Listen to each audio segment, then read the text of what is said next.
সুপ্রিয় দর্শক, আসসালামু আলাইকুম রহমতুল্লাহি ওয়া বারাকাতুহু।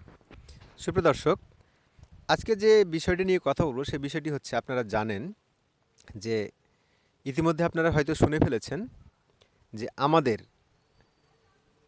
মাননীয় তথ্য নাহিদ ইসলাম, যেটা কিনা ছাত্রদের নতুন দল তৈরি হচ্ছে, এই নতুন দলের উনি প্রধান হচ্ছেন।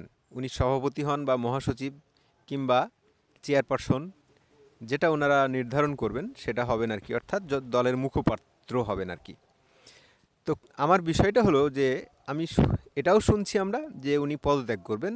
পদত্যাগ করে উনি এখন বর্তমানে যে নতুন রাজনৈতিক দলটি তৈরি হচ্ছে, এই রাজনৈতিক দলটির উনি প্রধান হতে চলেছেন।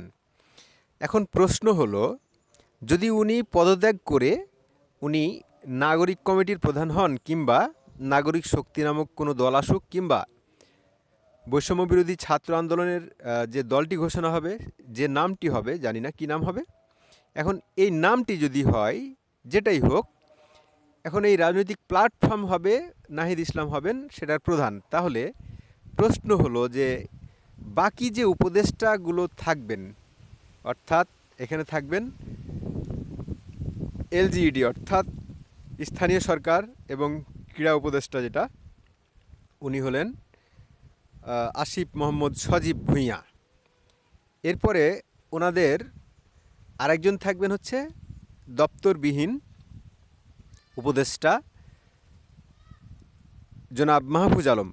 জনাব মাহফুজ আলম আর হলেন সজীব ভুঁইয়া, এই দুইজন যদি সরকারের থেকে যান, এরপরে তার নাহিদ এসে এই দলের প্রধান হলেন, তাহলে ঘটনা কি দাঁড়ায়? ঘটনা দাঁড়াচ্ছে যে সরকারের মধ্যে থেকে কেউ বের হয়ে এসে দলের প্রধান হচ্ছেন, আবার কেউ থেকে গিয়ে সরকারের পৃষ্ঠপোষকতা নিয়ে একটা দল তৈরি হচ্ছে। এই যে কনফ্লিক্ট, এই কনফ্লিক্ট অফ ইন্টারেস্ট কি, সেটা কি বাংলাদেশের মানুষ বুঝে না? বাংলাদেশে যারা রাজনীতি করে তারা কি বুঝে না? বিএনপি বিবিসিকে যে সাক্ষাৎকারটা দিয়েছিলেন, অর্থাৎ বিএনপির মহাসচিব, যা আরও একটি তত্ত্বাবধায়ক বা সরকারের নিরপেক্ষ সরকারের প্রয়োজনীয়তা হতে পারে, তো এমনি তো উনি বলেন নাই। এটার প্রেক্ষাপটটা এখন আরও পরিষ্কার হচ্ছে। এখন যদি উনি রাজনীতিতে আসেন, এখানে আরেকজন উপদেষ্টার কথা না বললেই নয়, জনাব আসিফ নজরুল। এখানে জনাব আসিফ নজরুলও ছাত্রদের প্রতিনিধিত্ব করেন, কারণ ছাত্ররাই তাকে রিকোয়েস্ট করে এখানে উপদেষ্টা বানিয়েছেন। শুধু ছাত্ররা বললে ভুল হবে। এই দলটি তৈরি করতে যার সবচেয়ে বড় ভূমিকা, যিনি নিজের মুখেই স্বীকার করেছেন, আমাদের প্রধান উপদেষ্টা মহোদয়, যেটা ফাইন্যান্সিয়াল টাইমকে সাক্ষাৎকারে যেটা বলেছেন উনি, যে ছাত্ররা একটা নতুন দল তৈরি করবে। এখন এই নতুন দল তৈরি করবে, ছাত্ররাই সংশয় ছিল, সেখানে সংশয়টা পরিষ্কার করে দিয়েছেন আমাদের প্রধান উপদেষ্টা মহোদয়। এখন প্রধান উপদেষ্টা মহোদয় যদি এখানে থাকেন, আসিফ নজরুল যদি থাকেন, সজীব ভুঁইয়া যদি থাকেন, মাহফুজ আলম যদি থাকেন, তাহলে যে রাজনৈতিক দলটি তৈরি হচ্ছে, এই রাজনৈতিক দলটা কতটা নিরপেক্ষতা থাকবে, এই রাজনৈতিক দলটার নিরপেক্ষতা কতটা থাকবে, এবং রাজনৈতিক দলটার নিরপেক্ষতা নিয়ে প্রশ্ন উঠবে কি না? অবশ্যই উঠবে। এখনই উঠছে, পরবর্তীতে উঠবে। এখনই যেভাবে সমন্বয়করা পুলিশ প্রোটোকল নিয়ে চলেন, নাহিদ ইসলাম উনি মন্ত্রিত্ব ছেড়ে দেওয়ার পরে একই প্রোটোকলেই চলবেন, কারণ সমন্বয়করা যেভাবে চলছেন পুলিশ প্রোটোকল নিয়ে, ঠিক ওইভাবেই চলবেন। প্রভাবিত হবে কি হবে না, একটা ঘটনা থেকে শুধু আপনাদের বলি দেই। গাজীপুরের যে ঘটনাটা ঘটল, তারা গেল একটা বাড়ি ভাঙতে, মবের মুল্লুক যেটাকে বলা হয়। ছাত্ররা গেল বাড়ি ভাঙতে, তারা তো আর পড়ালেখার দরকার নেই, এখন তারা বাড়ি ভাঙবে। তারা এখন সামনে বিভিন্ন পদবি পাবে, মন্ত্রী মিনিস্টার হতে চাইবে, তাদের পড়ালেখার দরকারও তো নেই। তো আমি যেটা বলতে চাইছিলাম যে পক্ষপাতমূলক সরকার হবে কি না তার উদাহরণ হলো, তারা গেল বাড়ি ভাঙতে, এখন তাদের দাবি তাদেরকে অ্যারেস্ট করতে হবে, এই নামে অপারেশন ডেভিল হান্ট চালু হলো।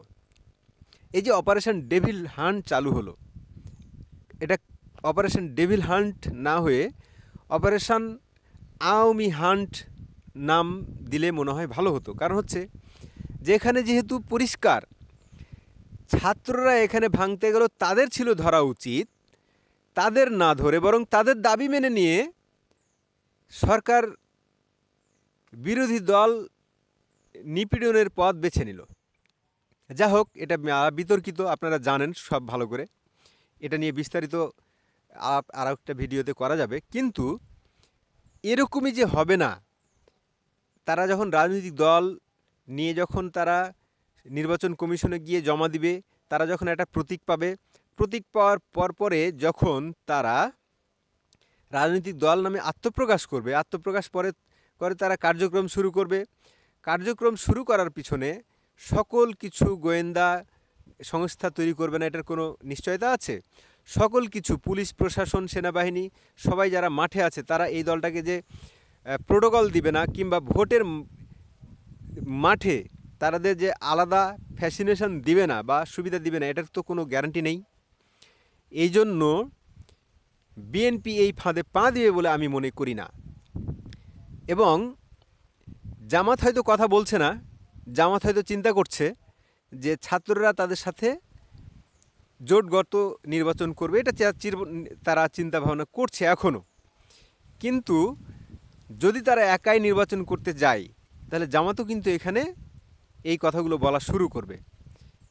তখন ঘটনাগুলো কিন্তু উল্টে যেতে থাকবে এবং এই সরকারের বিরুদ্ধে তখন মাঠে নেমে যাবে রাজনৈতিক দলগুলো। সরকারের বিরুদ্ধে যদি মাঠে নেমে যায় তখন এই খেলাটা উল্টে যাবে, পাশার দান পুরো উল্টে যাবে। গণেশ উল্টে গিয়ে ছাত্ররা যে রাজনৈতিক দলটি তৈরি করবে তখন আর হালে পানি পাবে না।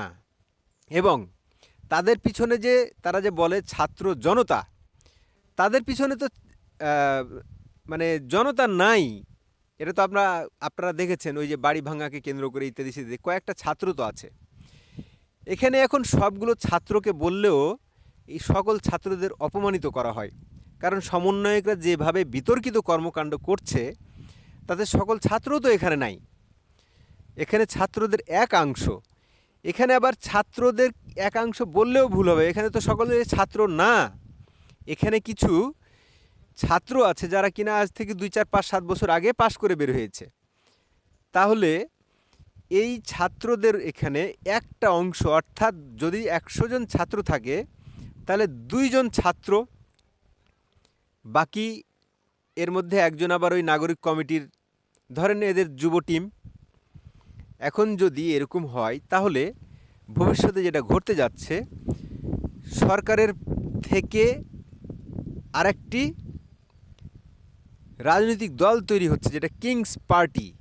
এই কিংস পার্টি একেবারে যে শক্তিশালী রূপে আসছে এবং সরকারের পৃষ্ঠপোষকতা নিয়ে এবং সরকার সকল সহযোগিতা করবে, এটা নিয়ে আর কোনো সংশয় এবং সন্দেহ নেই।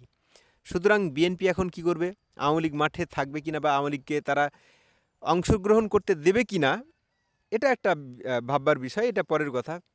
জামাত কি করবে বা অন্য অন্য ছোটো বাম ডাম যে দলগুলো আছে তারাই বা কী করবে, সেটাও একটা ভাববার বিষয়।